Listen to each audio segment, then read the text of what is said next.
There's a new and special way to leave a legacy for your family and loved ones. Check out the Love Policy Box. This stylish box has a special drawer for you to leave magical family heirlooms. But the real magic, it's inside.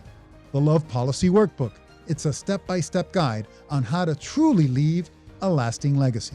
Imagine gifting this beautiful box to your family, to that special person in your life. It's the most important gift you could ever give or receive. The Love Policy Box can be yours for only $99.99 plus shipping. Visit LovePolicy.com/box for more information. And joining us now in studio today is Lori Friedman, founder of the Love Policy. Thank you so much for joining us here, Lori, at the Miami Community Newspaper Studios, Xizzle TV. It's thrilling to have you here. Thank you so much, Kirk. I really appreciate you inviting us here today. And we love interviewing people who have a mission, brands that have a mission, and your mission is a special one. I love the Love Policy Box. Just how important and special is this box for everyone out there to really cement their legacy? Well, we feel it's very important in the respect that the box is a way, a catalyst to get people to have very important conversations. The reality, Kirk, is we're all going to die. Nobody's getting out of here alive. So we've seen it so many times where people are so unprepared financially, obviously, emotionally, we can't help. But the Love Policy Box was created to bring awareness, to bring education, to bring having these tough conversations and making the stigma go away of having a legacy. Can you talk more about that stigma? What stigma are you talking about and how are you changing it? Absolutely. The stigmas are, well, there's a few stigmas. One is that a lasting legacy is only for the rich. And the reality is everyone has the opportunity to leave a legacy. And we think it's very important at the Love Policy to help people even define and create what that legacy means to them. And we give you the tools to do that. And once you've created the legacy and filled out all the things on our checklist, you shut your box and you've got a legacy that lasts for generations to come. So you lead them and hold their hand every step of the way. And like you said, this is the legacy box. It's not just for anyone who's rich, it's for everyone. It is for everyone. If you're working, if you're struggling, if you're paycheck to paycheck, actually, it's more important for you to get it, right? It's much more important for the everyday people that need this. They're the ones that are hurt the most when somebody tragically dies unexpectedly. So how does this box, this beautiful box, actually help people cement their legacy? Well, thank you for asking. This beautiful box that we've created. Let's take a look. Inside, we've created a workbook that has templates and can guide you like we're sitting there, like you said. Here, hand me the workbook and I'll show it off while you're, It's literally like we're going to be holding your hand through this process. Now, this certainly is not a simple topic to discuss by any means, but we've made the process of doing this as simple as possible.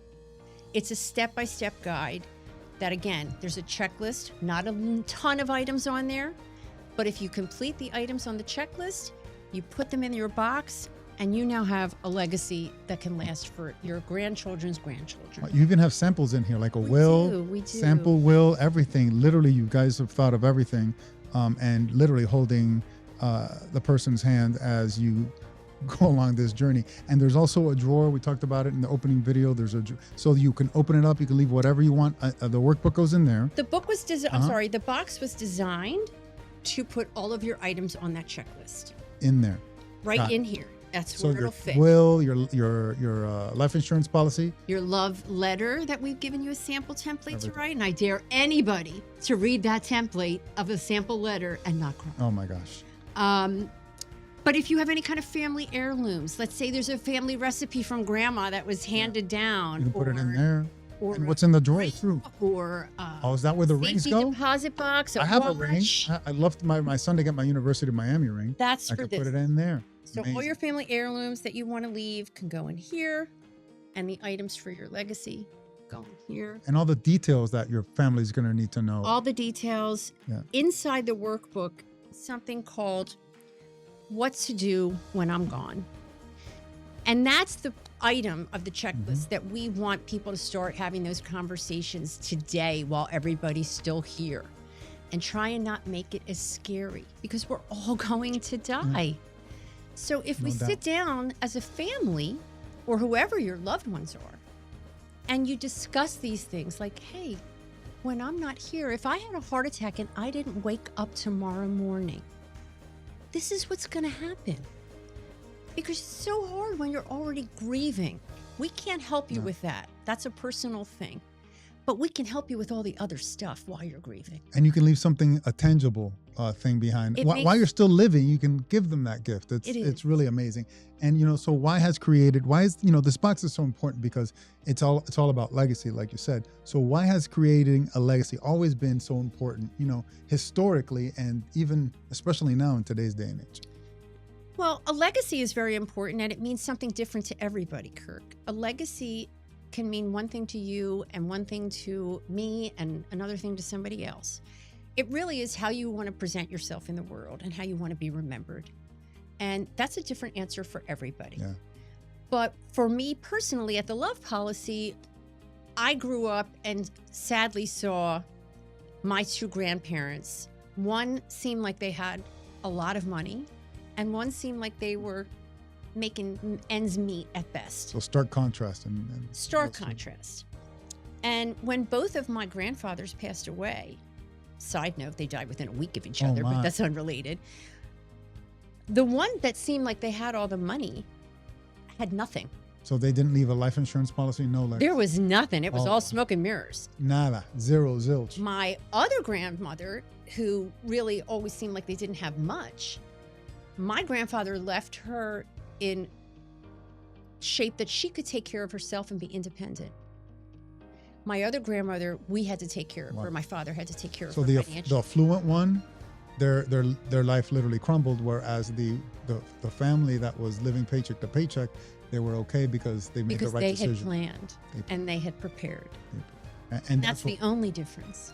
That's amazing. And so why did you, it sounds like you have many reasons why you created the Love Policy. Why did you create the Love Policy? Well, the brand itself of the Love Policy was created for a simple reason. I grew up my whole life in the life insurance business. My father was in the life insurance business. So what do? You marry your husband who's in the life insurance business. And between all of our experience, we have over 150 years of experience in that business. So to say we've kind of seen it all, we've kind of seen it all. And the brand of the Love Policy was brought to life through LovePolicy.com, which is our education and awareness branch of the brand. That part is a free website and strictly in video format, a minute or two less, because we all have the attention span of a flea these days. And you can go there and completely educate, empower yourself to make informed decisions. There's videos of a video glossary. How many times do you hear people throwing around words like beneficiary or probate or executor? And we all say it like we know what we mean, but maybe people don't really know what they mean and they're embarrassed to say it. So a simple video glossary of all these kind of terminologies in 30 seconds or less in plain English of the definitions of what all these things means. If I need a policy, what kind do I buy? There's so many out there. We're not selling anything. We're educating. I love that. So that you can make your own informed decisions. Again, so the website is free. It's an educational format. You have her giving you videos and tutorials. She just told you she'd lived her entire life in this mission. If there's anyone uniquely qualified to do this, it's been you. So thank you so much for creating the box. But like, you and I were talking about before we started recording, is the box is just one thing, right? You're not here to sell a box. You're not here to sell life insurance. You're not here to sell anything.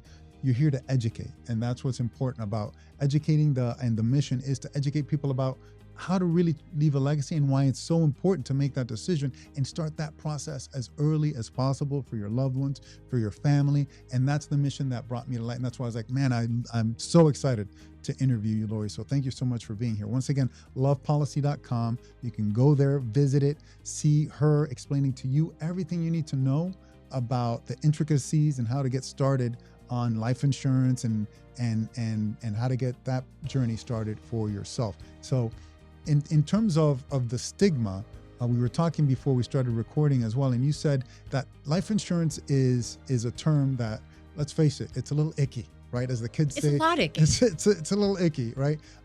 So you're trying to change that stigma on another level. Can you tell us about that, please? We're trying to change the stigma of the words life insurance, Mm-hmm. and that's just one part of the legacy planning. That's not the whole part. You got to No. do all Correct. the steps, but it's a big part. And one of the reasons was all the way back in third grade. Who knew that the seed was being planted at that time? But my father came into our career day class and stood up so proud. I mean, how do you tell third graders what life insurance is? Yeah. How do you explain that to third graders? And I remember that day my father came into the class and he just stood up so proud and he said, I'm so lucky. I get to go to work every day and I sell love. And that never, ever left me, Kirk. The reality is life insurance isn't for you. You're dead when you get the payoff of a life insurance policy. It's a love policy for the people you leaving behind. That's what it is. And it shouldn't be scary because we're all going to die, whether we like it or not. So would you rather have that heart attack and not wake up tomorrow morning with your family having no preparation, no financial stability, Not even enough knowing money to where bury they're you, going right? to, not even enough money to bury you? Yeah. Or would you rather plan, and I'm not telling anybody how to spend their money, but it could be something as simple as you give up your Starbucks every morning and you make coffee at home. Again, Starbucks, Yep. for some people, that's their treat for the day. So I'm not telling anybody how to spend their money. But it is something as simple as Or one less pizza a month. it's on any budget is my point. Yes, any any budget, and fixing You just part gotta of the make the decision. problem is always better than fixing none of the problem. So and I love that because you make it a tangible way to make that decision and actually gift it to somebody. Because listen, when you say, hey, I got you the life insurance, I left you in my will. Okay, that's great. But when you do it like this, hey, I got you a life insurance policy and I put you in my will. Here's everything you need to know when I pass. Here's the ring that I'm going to gift you, or when I pass, and everything that you need to know, so you know that I'm still with you every step of the way, even though I'm gone, is right here. Including that love letter. Yes. And I'm sorry, if you've been through a death of a loved one, if I had this box from the person that I love that passed away, Your dad, let's say. yes, and we had the very fortunate experience of having all those conversations. He was sick with cancer, unlike my mother who died instantly. So we had all those conversations that we were able to have. But I guarantee you, if I had this box with a handwritten note from him and all the other stuff that's in here, it would be like a warm hug from my dad all the time. And that's why I designed it. Yeah. And so let's talk about the design for a moment. I'm throwing her a curveball. I didn't let her know I was going to talk about the design. It's so beautiful. It's the love policy. I love the branding. Love the colors. It's so warm and embracing. And was that the goal of it? It was. Yeah. Like I said, it's supposed to be a warm hug from. When you open this, you're going to feel the love of the person that put all those contents in the box for you. That was the goal. Because you are devastated when somebody passes away that you love. And if you find this, it'll make that pain that much less because you're going to feel like they're with you still. Wow, Lori, beautiful gift, beautiful box, beautiful mission, beautiful woman, beautiful person. It's been an honor talking to you about this today, and it really is important, especially for our viewers here at Xizzle TV. We represent Black and Brown very strongly. We're very proud of the fact that we're a Latino, immigrant-owned, immigrant-founded company. And let's keep it real, right? We Latinos, we don't tend to think about these kinds of stuff, and we live it every day. We see this happening constantly within our families. Un primo, una prima, una tía, an abuela, grandmother, auntie, whatever it is. Someone passes away abruptly or sometimes inabruptly. And what do we get left with? We get left with angst. Not only on top of the grief, by the way, it's angst, anxiety, stress about how are we paying for the funeral, who's living where, who's going to have to move in where and do what. Whereas, like you said, it's so obtainable and accessible that we don't tend to realize this. So we need people like you to come out and talk about this stuff, to elevate us, to teach us, to let us know that, you know what, just because you're a blue collar worker, or you're working as a janitor, or you're working as a plumber, doesn't mean you can't leave the very best for your family when you're gone. So thank you so much. We're hoping to change communities, Kirk, not just one family at a time. I mean, that's how you change communities, one family at a time. But that's the goal, so that people aren't always struggling when somebody passes away. So listen, hand me that box for a second, because I want to end it strong. Remember, it's the Love Policy. This is the Love Policy Box. LovePolicy.com /box to buy it. But if you want to get educated and you don't have to buy the box. You don't have to get a life insurance policy. Right. You don't have to do anything, but start the process of educating yourself so you can take care of your family. And that's at LovePolicy.com. Thanks to this lovely woman. Lori, thank you so much for joining us and sharing this box. Thank you so much for having us. It's been amazing. So thank you so much. And listen, it's taught me that I got to go double check my life insurance policy to make sure that I'm doing the best possible for my family, my son, my wife, my stepdaughter. But not just the life insurance policy, all the other items on the checklist. And listen, can I share a personal story with you? Absolutely. This is like a hard wrap. It's got 5 endings, this interview. We haven't ended it yet. But let me tell you about my grandfather, Don Virgilio, in Barquisimeto, Venezuela. He was the don of the entire town. The guy, if you've ever seen the movie The Godfather, you know how the people line up to do business with him? Kiss the ring. Yes. He was that guy, although he was not a monster. But he was a great businessman. When he died, he must have had a huge legacy, financial legacy, companies, buildings, gas stations, malls, you name it. He didn't leave a will, sadly. He didn't leave a legacy behind like you talked about. And everything that he had built, all the infinite wealth that the family should have inherited, was not there. It was destroyed. It was all gone, ripped apart by illegitimate children, et cetera, lawsuits, all gone. Lack of preparation, like you said, right? We tend to think we're going to live forever, no matter how much money we have, no matter how great we are. We need to prepare. So thank you so much for sharing that. Thank you for sharing that story. It really hit home. Sadly, we see it all the time. It really hit home. Thanks again for the Love Policy, creating such a beautiful box and a beautiful company and a beautiful mission and a beautiful website. Thank you so much, Lori. And now we're officially ending the interview here on Xizzle TV.